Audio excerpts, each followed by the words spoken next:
नमस्कार बंधुरा एजीएम रूपा किचेने अनेक अनेक स्वागत जानाई। आबारो चले आसलाम दारुण स्वादेर एकटी रेसिपि निये। आजके रेसिपि दारुण स्वादे मुचमुचे मिष्टि कुमड़ा फुलेर पाकोड़ा रेसिपिटी शेष पर्यन्त देखार अनुरोध रइल। এই সিজনে কুমড়ো ফুল অনেক পাওয়া যায়, বানানো খুবই সহজ, খেতে ভীষণ মজার হয়। তো সিজন থাকতে আপনিও বানিয়ে নিন কুমড়ো ফুলের পকোড়া। তো আমি এখানে প্রথমে গোটা ফুল নিয়ে আসলাম, দেখতে পাচ্ছেন। এখন ধুয়ে পরিষ্কার করে নিয়ে আসলাম। তো আমি আপনাদেরকে দুটো ফুল দেখিয়ে দিচ্ছি কিভাবে এগুলো কাটতে হবে বা পরিষ্কার করতে হবে। দেখুন, প্রথমে এই ছোট ছোট আঁশগুলো একটু ফেলে দিতে হবে। দেখুন, এখন ফুলটা কিভাবে আলাদা করে নিব দেখিয়ে দিচ্ছি আপনাদেরকে। দেখুন, প্রথমেই ফুলটা আলাদা করে নেব। এরপর মাঝখানে একটা বোটা আছে, এটা ফেলে দিতে হবে। দেখুন, আমি দেখিয়ে দিচ্ছি কিভাবে ফেলে দিবেন। এভাবে আলতো করে নিয়ে ফেলে দিতে হবে।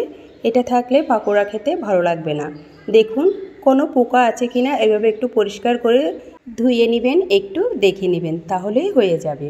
বাস এটার কাজ এখানেই শেষ। এখন চলে যাব ব্যাটার রেডি করতে। একটা মিক্সিং বোলে প্রথমে নিয়ে নিলাম 1 প্লেট বেসন।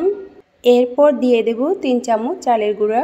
তো আপনারা কতটুকু পকোড়া করছেন তার উপর নির্ভর করে বেসন এবং চালের গুঁড়া নিতে হবে, কম বেশ বাড়িয়ে নিতে হবে। এখন দিয়ে দেব 1 চামচ হলুদ গুঁড়ো,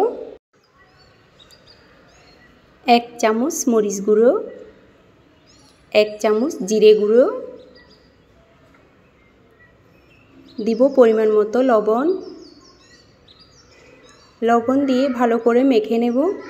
এখানে একটা কথা বলে রাখি, অনেকেই শুধু বেসন দিয়ে করে পকোড়া। তো আমি বলবো বেসনের সাথে কিছুটা চালের গুঁড়ি ইউজ করবেন, তাহলে পকোড়া খেতে খুবই দারুণ লাগবে, একদম মুচমুচে, খুবই ভালো লাগবে আপনাদের খেতে। আপনারা ট্রাই করলেই বুঝতে পারবেন। শুকনো উপকরণগুলো মিশ্রণ করা হয়ে গেলে এখন জল দিয়ে আস্তে আস্তে মেখে নেব। একেবারে জল দিতে যাবেন না, তাহলে ব্যাটার পাতলা হয়ে যেতে পারে। এজন্য অল্প অল্প জল দিয়ে ব্যাটার মেখে নেবেন। এখন দিয়ে দিলাম 1 চামচ বেকিং পাউডার, বা আপনারা বেকিং সোডাও দিতে পারবেন। তো অল্প অল্প জল দিয়ে ভালো করে ব্যাটার রেডি করে নেব। দেখুন, আশা করে দেখতেই পাচ্ছেন আমি অল্প অল্প জল দিয়ে ব্যাটার রেডি করে নিচ্ছি। এখন ভালো করে মেখে নেব। দেখুন, এভাবে মাখতে মাখতে এক পর্যায়ে ব্যাটারে পরিণত হয়ে গেল, আপনারা নিজেরাই দেখতে পাচ্ছেন।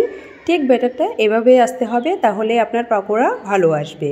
এর চেয়ে ঘন বা এর চেয়ে পাতলা ব্যাটার হলে আপনার পাকোড়া খেতে ভালো লাগবে না এবং পাকোড়া শেপও ভালো আসবে না। আশা করি বুঝতে পেরেছেন আমি কি বলেছি। দেখুন, এক পর্যায়ে ব্যাটার মাখা হয়ে গেল। এখন চলে যাব পাকোড়া বানাতে। তো চলে আসলাম। এখন প্রথমেই চুলায় পাত্র বসিয়ে দিলাম, দিয়ে দিব বেশ কিছুটা তেল। যেহেতু পাকোড়া একটু তেলের পরিমাণটা বাড়িয়ে দিতে হবে, বুঝতেই পারছেন। এখন দেখুন, আমি একটা ফুল নিয়ে ব্যাটার মধ্যে একটু লাগিয়ে নিচ্ছি ভালো করে।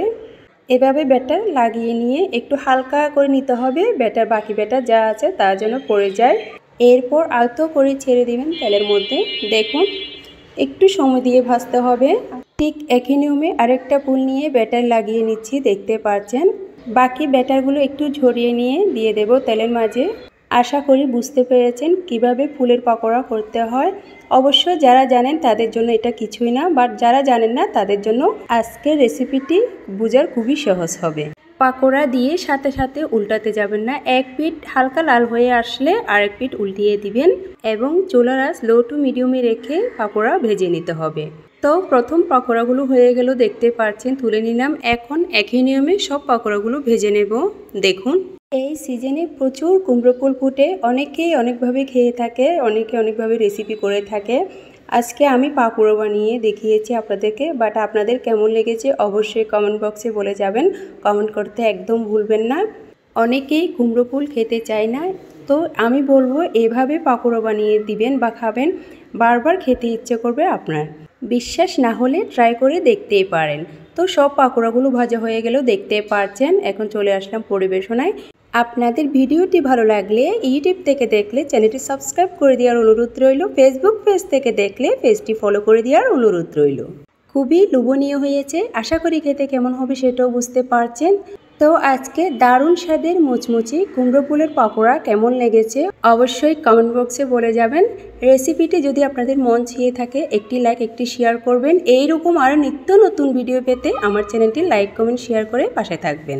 আজ এই পর্যন্ত। পরের ভিডিও পেতে সাথে থাকুন। সকলে ভালো থাকুন, সুস্থ থাকুন। নতুন নতুন রেসিপি পেতে এজিএম রূপা কিচেনের সাথে থাকুন।